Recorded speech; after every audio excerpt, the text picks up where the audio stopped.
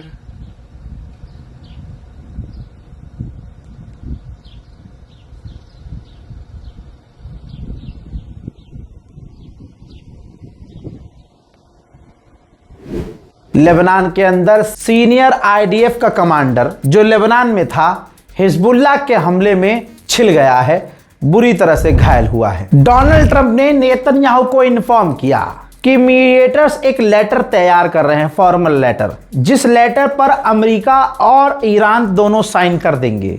Sign होने के बाद दोनों देश जंग खत्म कर देंगे और फिर उसके बाद 30 दिन तक बातचीत चलेगी, जिसमें ईरान का न्यूक्लियर प्रोग्राम और स्ट्रेट ऑफ हॉर्मुज को खोलने की बातचीत की जाएगी। यही वो बात थी जिस पर नेतन्याहू बुरी तरह से भड़क गया था, इतना आग बबूला हो गया था कि डोनाल्ड ट्रंप और नेतन्याहू के बीच तू तू मैं वाली तकरार हो गई थी। बहरहाल इन तमाम बहस के बाद ये पूरी बात सामने आई है और डोनाल्ड ट्रंप ने कहा कि मैं ईरान के जवाब का इंतजार कर रहा हूं और इंतजार है कि जल्द से जल्द उस लेटर पर साइन हो जाए। स्ट्रेट ऑफ हॉर्मुज में ईरान ने बॉर्डर बना दिया है। ये देखिए, जो 2 लाइन आपको नजर आ रही है, ये लाइन ईरान ने खींच दी है। पर्शियन गल्फ से लेकर गल्फ ऑफ ओमान के इन दोनों बीच के हिस्से से गुजरने के लिए, यहां से यहां तक गुजरने के लिए ईरान की परमिशन जरूरी होगी। उधर जॉर्डन ने कहा है कि हमने एक ड्रोन मार गिराया है, ये नहीं बताया कि वो ड्रोन आया कहां से था। यूएई ने इराक की गवर्नमेंट से कहा है कि आपकी सरजमीन से हम पर हमले हो रहे हैं, उन हमलों को तुरंत रुकवाओ। इजरायली एयरलाइंस ने कहा है कि इस जंग की वजह से हमें $67 मिलियन का नुकसान हो चुका है। तो आप समझ सकते हैं कि इजराइल बता तो नहीं रहा है, लेकिन अब तक इजराइल का लगातार नुकसान हो रहा है। उधर अरब की मीडिया ने दावा किया है और अरब की रिपोर्ट भी सच्ची साबित होती है। अरब मीडिया ने कहा है कि इजराइल प्लान कर रहा है कि लेबनान में और ईरान में टॉप लीडर को असैसिनेट करने की तैयारी में है। जी हां, और हमने ऐसा सोचा नहीं था और ऐसा हो सकता है। ईरान के विदेश मंत्री, ईरान के पार्लियामेंट स्पीकर, ऐसे टॉप लीडर जो हैं उनको कत्ल करने की तैयारी में है धोखे से, ताकि ये जंग जो खत्म होने की कगार पर है और बातचीत जो चल रही है ये फेल हो जाए और दोबारा से जंग शुरू हो जाए। यूएई के ऑफिशियल ने टीवी चैनल पर कहा है कि ईरान को बदलना होगा। ईरान हमसे या किसी देश से यह नहीं कह सकता कि वो इजराइल के रिश्ते तोड़ ले, इजराइल से रिश्ते खत्म कर ले। हमारे यहाँ इजराइल का कोई बेस नहीं है और ईरान को कोई हक नहीं कि वो हमें बताए कि किससे रिश्ते रखने हैं, किससे नहीं रखने। ईरान के अंदर जो रेवोल्यूशन आया था, अब समय आ चुका है कि वो चेंज हो जाए। वो रेवोल्यूशन ही गलत था। हज़रात मोहतरम, तमाम उम्मत मुस्लिमा इस चीज़ को देखे और यूएई के इस घिनौने चेहरे को समझे। जब ईरान में नंगापन था, जब लड़कियां, अमेरिका से भी पहले ईरान में नंगापन था शाह के ज़माने में, तब रेवोल्यूशन आया और वहाँ इस्लामी कानून आया, वहाँ सब कुछ बदल गया और आज ईरान रिपब्लिक ऑफ ईरान बन गया, इस्लामिक कानून बन गया वहाँ सब कुछ। यूएई का गवर्नमेंट ऑफिशियल क्या कह रहा है कि ये अच्छा नहीं हुआ था। यानी असलियत ये है कि यूएई खुद नंगा है, यूएई को खुद नंगापन पसंद है। यही तो है वहाँ का रेवोल्यूशन, ये है यूएई का कि वहाँ बैली डांस चड्डियों में हो रहा है, शराब परोसी जा रही है, तो ये यूएई का रेवोल्यूशन है। तो इन हरामियों को ईरान का रेवोल्यूशन क्यों पसंद आएगा?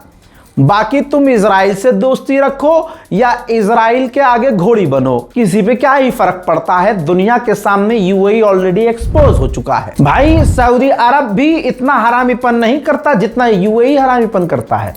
अब आप देखिए, सऊदी अरब ने डोनाल्ड ट्रंप की तारीफ की, कहा कि बहुत अच्छा किया कि ईरान पर हमला नहीं किया। फिर एक दोस्त की तरह, एक भाई की तरह सऊदी अरब ने ईरान से रिक्वेस्ट की कि देखिए अमेरिका से बातचीत कीजिए और इस मामले को जल्द से जल्द सुलझा लीजिए। इससे साफ बात हो सकती है? नहीं। लेकिन हराम का जाना यूएई क्या कह रहा है? हम इजराइल से दोस्त। अबे तुम बाप मानो, तुम अपनी बहनों और अपनी बेटियों को यहूदियों के आगे जाके लेटाओ, हमें क्या। उधर इराक के अंदर पीकेके जो कुर्द के लड़ाके हैं उनके बेस से धुआं निकल रहा है। इस बात से साबित हो रहा है कि ईरान कुर्द के पीछे, जो ये डोनाल्ड ट्रंप के इशारे पर ईरान से जंग में कूदे थे लड़ने के लिए, उनको माफ नहीं कर रहा है। ईरान लगातार उनको पेल रहा है। दूसरी तरफ ईरान के पार्लियामेंट स्पीकर गलीबाफ ने कहा कि अमेरिका दोबारा से जंग चाहता है और हम हर तरह से तैयार हैं सामना करने के लिए। उधर ईरान ने एक वीडियो जारी किया है, ये देखिए, और बताया और दिखाया है कि हमने स्ट्रेट ऑफ हॉर्मूज में एक ऑयल टैंकर के ऊपर हमला किया है जो बिना हमसे परमिशन लिए और बिना टैक्स दिए, बिना हमें पैसा दिए स्ट्रेट ऑफ हॉर्मूज क्रॉस करने की कोशिश कर रहा था। गल्फ के ऑफिशियल ने कहा कि डोनाल्ड ट्रंप ने ईरान पर हमला इसलिए भी पोस्टपोन किया क्योंकि हज का सीजन शुरू हो चुका था। सारी दुनिया से एयरलाइन सऊदी अरब जा रही थी। अगर ईरान पर हमला हो जाता तो ग्लोबल लेवल का प्रेशर डोनाल्ड ट्रंप पर पड़ता। जहां डोनाल्ड ट्रंप बातचीत की बात कर रहा है, इस पर भरोसा नहीं किया जा सकता, क्योंकि ये देखिए मिडिल ईस्ट में लगातार अमेरिका दे दनादन हथियार भेज रहा है। यूरोपीय यूनियन की पार्लियामेंट में यूरोपीय यूनियन की चीफ के मुंह पर थूक दिया, जलील किया गया है। एक महिला मेंबर ऑफ पार्लियामेंट, जो यूरोपीय यूनियन की मेंबर ऑफ पार्लियामेंट है, कह रही हैं कि अगर चाइना और रशिया यूरोपियन एक्टिविस्ट को गिरफ्तार करते, किडनैप करते, तो आप क्या करती। लेकिन इजराइल ने इंटरनेशनल एक्टिविस्ट, यूरोपियन एक्टिविस्ट को किडनैप किया है, तो तुम मुस्कुरा रही हो। Shame on you. देखिए video. Y por cierto, señora Calas, Israel lleva 24 horas, que se dice pronto, en pleno Mediterráneo, secuestrando barcos y secuestrando ciudadanos europeos. Le hace gracia, ¿verdad? A mí ninguna. ¿Va a mover en algún momento algún dedo para protegerlos? Son ciudadanos europeos. ¿Qué haría usted si fuese Irán, si fuese Rusia quien se planta en medio del Mediterráneo? para secuestrar a ciudadanos europeos. Pero como es Israel, sonríe y mira para otro lado.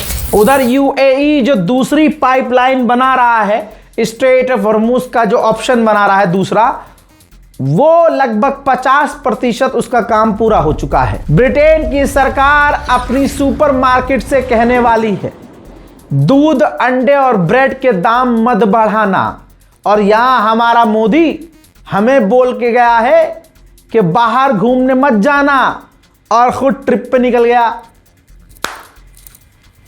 Nepal में petrol के दाम सस्ते हो रहे हैं, हमारे यहां महंगे हो रहे हैं। पहनने के लिए ढंग का हेलमेट नहीं है गणभक्तों के पास, लेकिन कह रहे हैं कोई बात नहीं देखी होगी आपने वीडियो, कोई बात नहीं जी, अरे मोदी है तो मुमकिन है मोदी जी के साथ, अरे 500 रुपया हो जाए, अबे दिहाड़ी तेरी 500 की नहीं है, चले मोदी जी मुमकिन है, मोदी चड्डी फटी है, नाड़ा खुला है, धोती जली है, लेकिन गणभक्त सिर्फ मोदी मोदी कर रहा है। वहां जाकर मेलोनी को मेलोडी दे दी तो भाई साहब वो कितना बढ़िया काम कर दिया, अरे बाप रे बाप। अरे भाई पार्ले के साथ कोई एग्रीमेंट किया था क्या मोदी ने? पार्ले कंपनी का ही है ना मेलोडी। और भाई साहब मेलोडी मार्केट से खत्म हो गई, और ये और भड़वागिरी किसे कहते हैं आप? भड़वागिरी देखना चाहते हैं? गोदी मीडिया की भड़वागिरी। नीट एग्जाम पेपर लीक हुआ, इस पर कोई डिस्कशन नहीं। महिलाओं को कत्ल किया जा रहा है, बलात्कार हो रहा है, कोई डिस्कशन नहीं। अभी हाल फिलहाल में दहेज के लिए कितनी हमारी बेटियों को कत्ल कर दिया गया, संदिग्ध मौतें हुई, कोई डिस्कशन नहीं। टीवी चैनल पर मेन मुद्दा क्या है? भड़वागिरी खाने वाली महिला पत्रकार मेलोडी खा रही हैं और उस पर रात को 9 बजे प्राइम टाइम शो कर रही हैं। मेलोडी इतनी चॉकलेटी क्यों है? मेलोडी ऑनलाइन मिलनी इस समय मुश्किल हो गई है क्योंकि आउट ऑफ स्टॉक चल रही है। मेलोडी को लेकर इतना बवाल भी क्यों मच गया है इस देश के भीतर, और मेलोडी को लेकर किस तरह का संदेश इटली में जाकर दिया है प्रधानमंत्री नरेंद्र मोदी ने। ये मेलोडी आज क्या झालमुड़ी की तरह ही कुछ कमाल करने जा रही है, इसी पर दिखाने वाले हैं जनहित में खास पेशकश। मेरे साथ रात 9 बजे एबीपी न्यूज पर आप जरूर जुड़िएगा। जब तक चुनाव था तब तक सब कुछ सही था, चुनाव खत्म होते ही एकदम महंगाई आसमान पर। अभी भी लोग समझ नहीं रहे हैं, जनता समझ नहीं रही कि चल क्या रहा है। ये देखो, देश में 4 लाख बैरल एलपीजी सप्लाई घटी है, रिपोर्ट से हड़कंप मचा है। ऐसा लग रहा है कि बहुत जल्द हम लकड़ी चूल्हे वाले समझ रहे हैं, उस पे खाना बनाने की तरफ जा रहे हैं। हजरात जरा इस वीडियो को देखिए। जब एएनआई का कैमरा होता है और एएनआई के कैमरे से रिकॉर्डिंग होती है तो मोदी का टेलीप्रॉम्प्ट नजर नहीं आता है, ठीक है। लेकिन ये देखिए, जो वीडियो शेयर की है इटली की प्रधानमंत्री मेलोनी ने, उसके पहले ही शॉट में मोदी का टेलीप्रॉम्प्ट नजर आ रहा है। ये वो आदमी है जो हमारे मुल्क का प्रधानमंत्री है और एक शब्द टेलीप्रॉम्प्ट के बिना नहीं बोल पाता। हाँ ही हु। इसके अलावा विदेशी लड़की ने, विदेशी पत्रकार ने मोदी से सवाल क्या पूछ लिया?